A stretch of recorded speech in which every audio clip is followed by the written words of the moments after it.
নাম নিতিন নবীন। তাছাড়া সব নাম বারবার ব্যবহার করা হয়ে গেছে।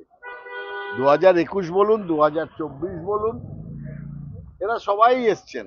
সে এবং এসছে একবার বোধহয় 22টা না 24টা মিটিং করেছিলেন নরেন্দ্র মোদী 2021-এ।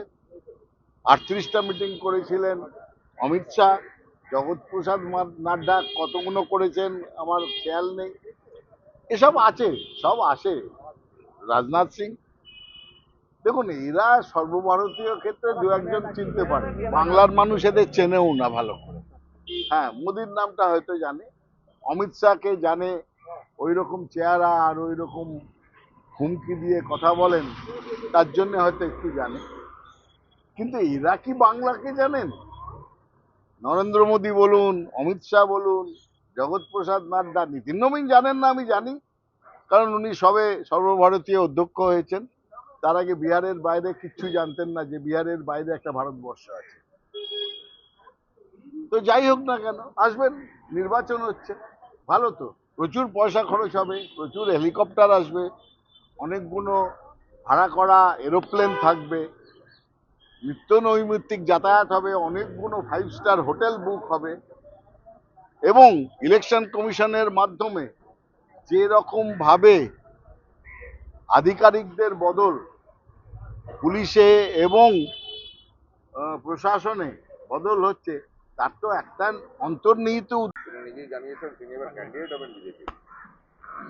এটা তো প্রমাণ হয়ে যাচ্ছে, যেটা আমরা আগে থেকেই বলছি, যে একটা দুঃখজনক ঘটনাকে কেন্দ্র করে একজন বাংলার উদীয়মান ডাক্তার তরুণী, অনেক প্রতিশ্রুতি ছিল যার মধ্যে, তার দুঃখজনক মৃত্যুকে নিয়ে আরো দুঃখজনক রাজনীতি করা হয়েছিল, সেটা আমরা আগেও বলেছি। রাত দখল, বাংলাকে, উই ওয়ান্ট জাস্টিস, নানা গ্রুপ তৈরি হলো, পেছনে কি? বিজেপির প্রচুর টাকা, আর সামনে কিছু দলকে এক জায়গায় করলো সিপিএম। তখন ওই ভদ্রমহিলা এবং তার ফ্যামিলি, অভয়ের ফ্যামিলি, তারা তখন ছিল সিপিএম পন্থী, আপনারাও দেখেছেন। আর আজকে বিজেপির হয়ে তিনি দাঁড়াচ্ছেন।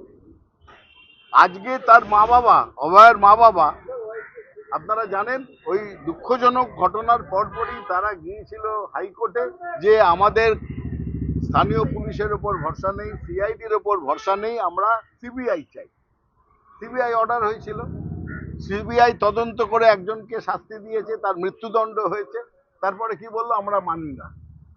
তারাই আবার গিয়ে বলল যে সিবিআই অতি বাজে জিনিস। আপনারা দেখেছেন, এটা তো আমি শুধু সত্যটা ব্যক্ত করছি, সত্য জিনিসটা কি হয়েছে, তাহলেই বোঝা যায় যে সম্পূর্ণভাবে রাজনৈতিক উদ্দেশ্যে তাদের যত দাবি এবং তাদেরকে শিখিয়ে দেওয়া কথা বলে তারা এতদিন বলে এসছেন, একটা ঘটনাকে নিয়ে, একটা দুঃখজনক ঘটনাকে নিয়ে আরো বেশি দুঃখজনক পলিটিক্স করেছেন, এবং আরো খারাপ হচ্ছে তার বাবা মা নিজে সেই পলিটিক্স করছেন নিজের মেয়ের মৃত্যুর বিনিময়ে।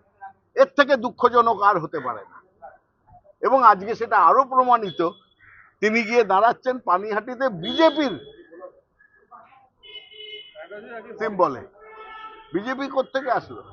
তার মানেই বোঝা যায় প্রথম থেকেই যোগাযোগ ছিল। আজ ভবানীপুর নিয়ে তো বৈঠক